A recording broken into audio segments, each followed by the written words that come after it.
Back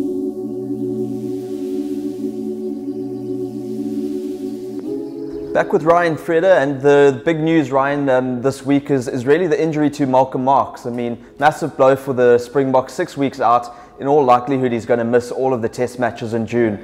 And now we have to look at who's going to be the replacement. I mean, Malcolm was probably the one player, without a doubt, who would have been in the first, the first choice team. Out of any player, you pick him immediately. He was in such great form, and certainly questions maybe have to be asked about him being overplayed and this injury coming at really a terrible time for both the Lions and the Boks.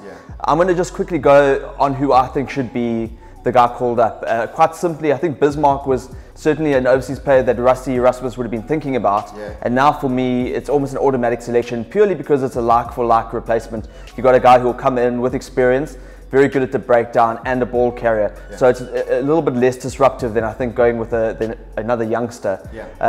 Considering Bongi Mnambi's injured, I think Adrian Strauss now has hinted he's going to come out of retirement. Certainly a good option. He should come in there as well. And probably your third hooker, Chili Boy, if Bongi's not available. You sort of look at Rassie's history and the type of hooker that he's selected. There's always been one that has been good towards the ball and in breakdown situations. So the players that you've mentioned, I think will definitely compromise the three that you'd pick in the squad coming up now. So I agree with you. I'd go with Bismarck as a replacement for Malcolm Marx, and then back him up with Adrian Strauss. It speaks to the type of hooker that Rassie Rasmus likes. I think it's a no-brainer to pick Bismarck.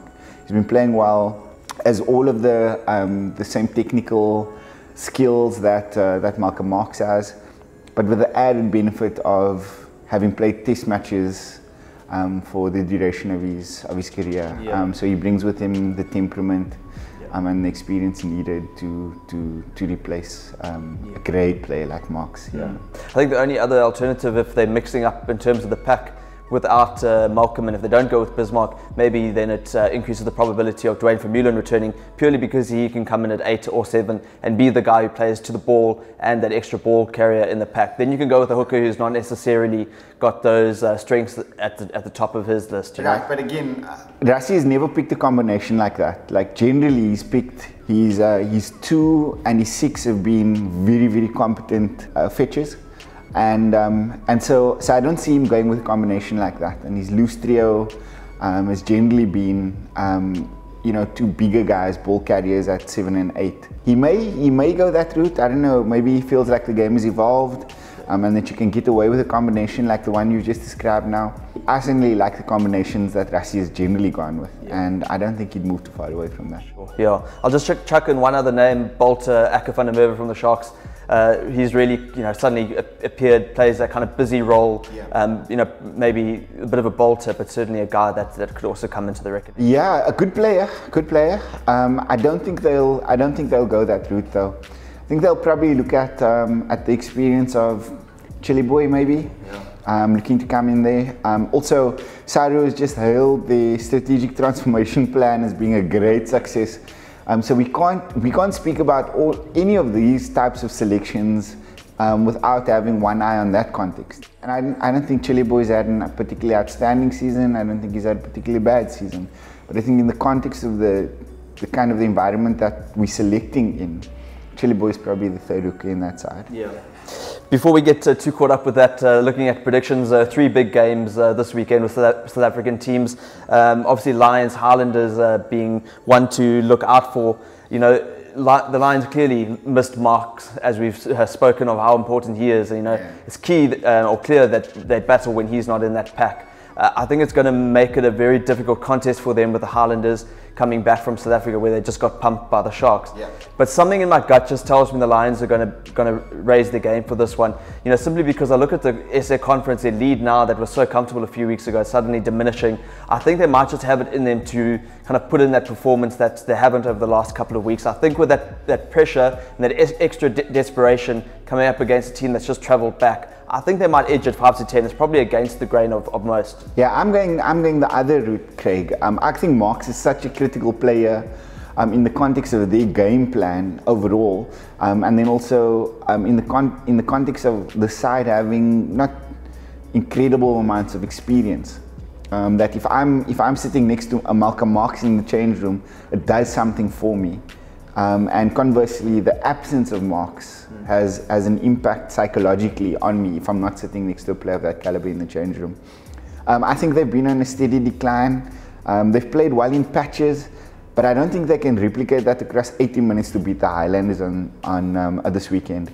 So I'm going Highlanders by 5 to 10 there. All right, I'm gonna go with the Lions by 8, but I'm not convinced, and I'm also not convinced in terms of Stormers Chiefs, another one where it's really difficult to pick a winner. Right. But the Stormers last weekend, we have to give them credit. They were really good against the Bulls, and I think quite decisively their defensive alignment and just the focus they had in that area was a big difference and much improved. I think it's given them that little confidence boost that they need now to build a little bit of momentum. The Chiefs certainly are a team. I look at all the stats and they're right up there in terms of attacking stats as they usually are, but also at scrum time, and that should be a very interesting facet of play. One game that I feel it's hard to call a winner, but Stormers at home, undefeated, that would just give me the reason to go for them by about 5 to 10. Yeah, those two things you mentioned are critical. Home advantage, they've been excellent at home. And in the totality of Flick's reign, they've been really, really good at home. I think they're up to 70% or something like that, wins at home.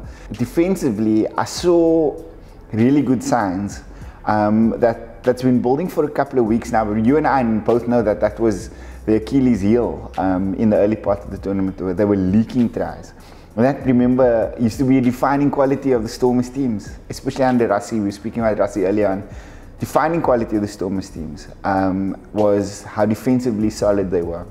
But that kind of turned and that fell apart. And I saw some of that coming back last week. And they're going to need it in extra measure against a side like the Chiefs. Particularly the kicking game has to be really good, because the Chiefs are going to rip them to shreds from broken field if they give them opportunities like that. Then it doesn't matter what your defensive structure is, because they'll just open you up in different parts of the field that you can't really defend in. And then the set piece, like you've mentioned, scum time, they were very, very good against the Bulls, and that must be an attacking platform that they work from. Yeah. I would go really pragmatic against the Chiefs, kick for possession, try and dominate them at the set piece. And just bore them to death, really. Yeah. I'm with you. I'm going Stormers win there. Stormers by 10 for me. I think they're going to do them, yeah. Sure. And then the big derby, another really close game in terms of probably what the scoreboard's going to look like at the end. Bulls hosting Sharks. For me it was great to see last weekend Sharks were in another stratosphere. Yeah. Really, probably one of their best performances as a franchise for a good couple of years. Yeah, I think it's their best for a very, very long time. I didn't pick them against the Highlanders because I didn't think they'd have the attacking variety to break them down. But you saw Rob du Preez putting in little grubbers and kicks over the top from Cameron Wright, that sort of thing. So they really showed that they've got a little bit more to them than that one-dimensional sort of boring approach that many thought was really holding them back. I think it would have given them a massive confidence boost, and now going to Loftus, I've heard during the week the Sharks talking of the fact they haven't forgotten about how the Bulls pumped them down in Durban. Yeah. I think they've got revenge on their minds, and while I think most people back the home team, the Bulls, I'm going to go with the Sharks based on the momentum that they built last weekend. Right. So you might chirp me for having a bit of Durban bias there, but I'm going Sharks by 7. Yeah, I'm not going to chirp you because everything you've said is based in fact. You heard comments in the New Zealand press last week. I think it was the Highlanders coach speaking about a new dimension that South African teams are bringing to this competition now. I don't by any means think that it's a refined dimension. I feel like we're still wanting to play this expansive game that is not really in our South African franchise DNA, and it doesn't really play to our strengths. But we are exploring a new dimension of our rugby capacity, for lack of a better word there. And some of those coaches were singing our praises, New Zealand coaches. Having said that, my issue with the Sharks is that they've struggled to string together 2 consecutive performances like that, right? And I don't know if they're going to do it now. So you're facing a Bulls team who've also been very good at home, and who'd be smarting from losing that North-South derby last week.